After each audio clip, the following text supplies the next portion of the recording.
చేస్తున్నావు? లోపల పద.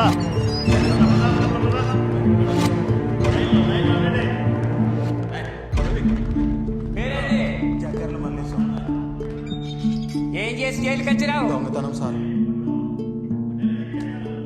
నెక్స్ట్ ఇకరా.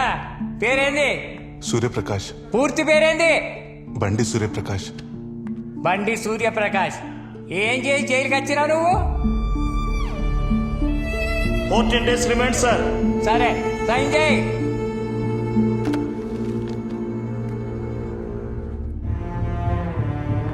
నెక్స్ట్ ఎవరు? ఇక్కడ నుంచో పేరేంది? షర్ట్ అయిపో.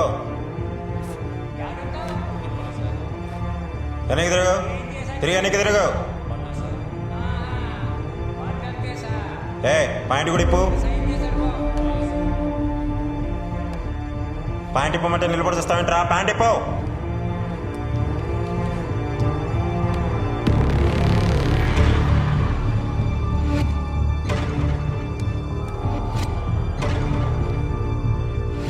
డ్రైవర్ కూడా ఇప్పు.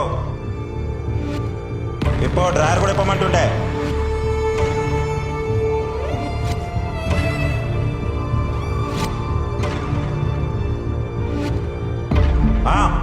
రెండు చేతులు పైకెత్తి కింద కూర్చో.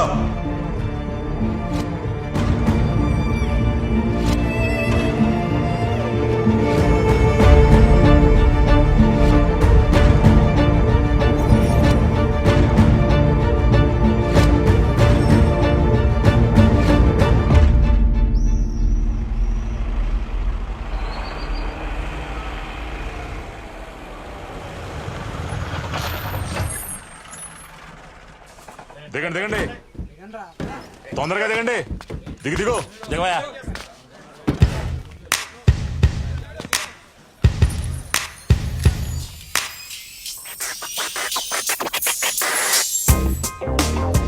కాకా థ్యాంక్ యూ సో మచ్. పెట్టి కేసు కూడా ఇట్లా సంకెళ్ళేసి తీసుకొచ్చినావు కదా, క్యా బాత్ హే. ఇక చూడు ఈ జేబులో ఫోన్ ఉన్నది, తీసి ఒక ఫోటో. ఫోటో దేనికిరా?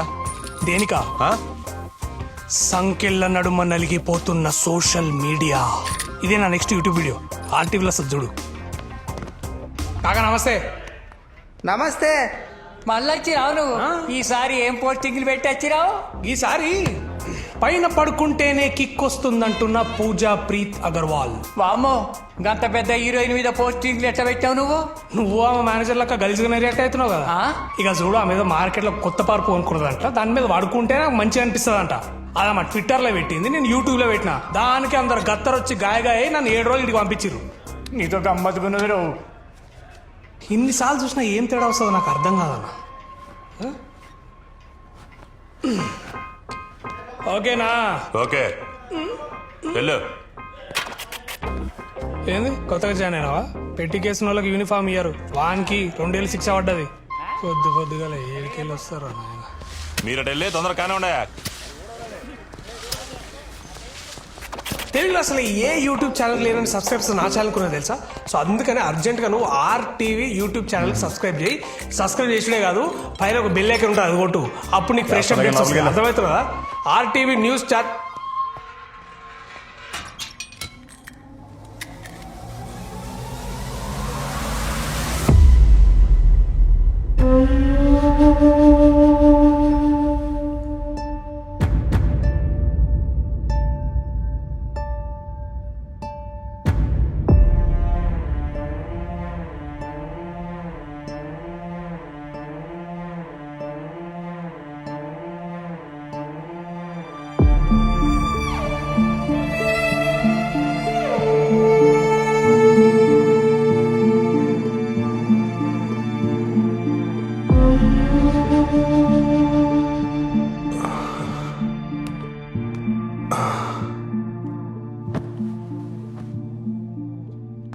హే బ్రో, హాయ్.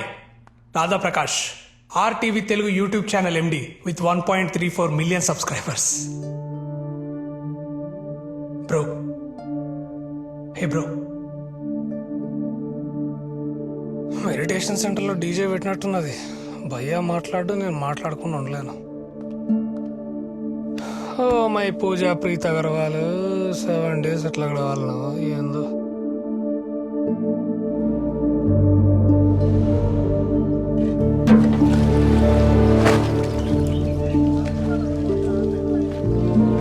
ఏ బ్రో అట్లా ఆరేస్తుర్రా భయ్యా భయ్.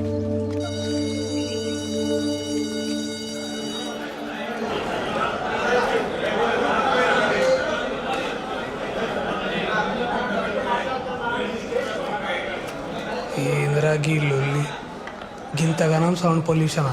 నేనే డీజే అంటే నాకంటే ఒక్కొక్కడు తురుంఖాన్లు ఉన్నారు ఇక్కడ.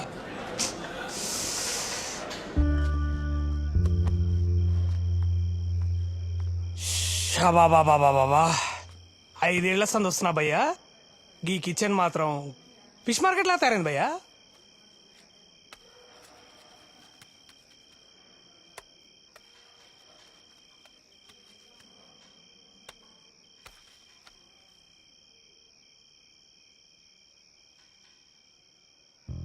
అమ్మా నాన్న భయ్యా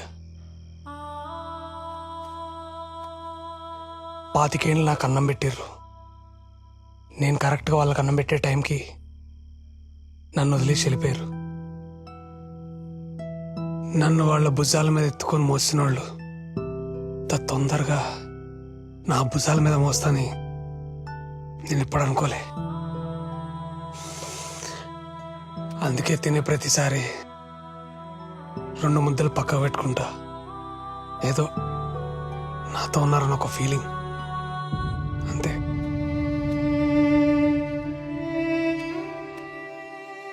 కానీ ఈ దునియాలో నిష్కల్మషంగా ప్రేమ ఉందంటే అది అమ్మ నాన్నదే భయ్యా. రాసిస్తాను భయ్యా. భయ్యా అరే భయ్యా, అరే అట్లా పడేసి భయ్య వాళ్ళు తప్పు మాట్లాడినా నేను. భయ్యా భయ్య ఒకసారి మాట్లాడు నాతోటి.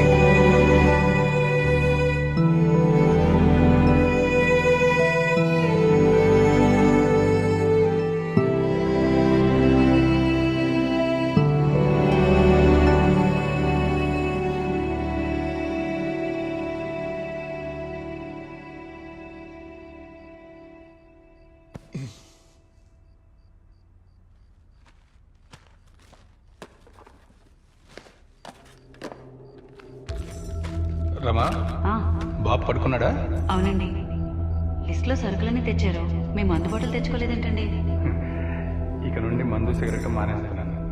బాబుని కాన్వెంట్లో వేశాం కదా, ఆ డబ్బులు వాడి అవసరాలకు వాడు. నిజమేనండి.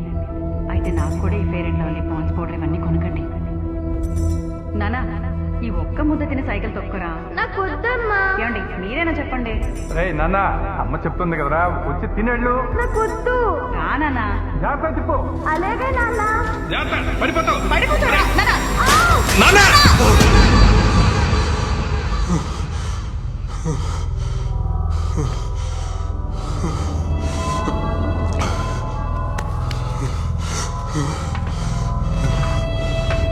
భయ్య ఏమైంది? ఇవాళ ఇలాగరి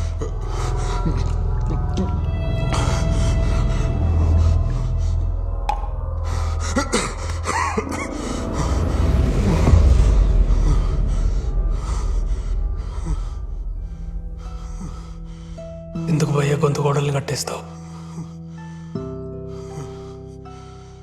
ఏడైనా మంట మండితే వాటిని ఆర్పనికి దేవుడు మనకు నీళ్ళు ఇచ్చిండు. అదే మంట మన గుండెల్లో మండితే వాటిని ఆర్పనికి కన్నీళ్ళు ఇచ్చిండు. 5 ఏళ్ల సంధి కంటి కడికొచ్చి కన్నీళ్ళు ఆపుతున్నావు అంటే ఏదో జరిగింది భయ్యా. ఏం జరిగింది భయ్యా?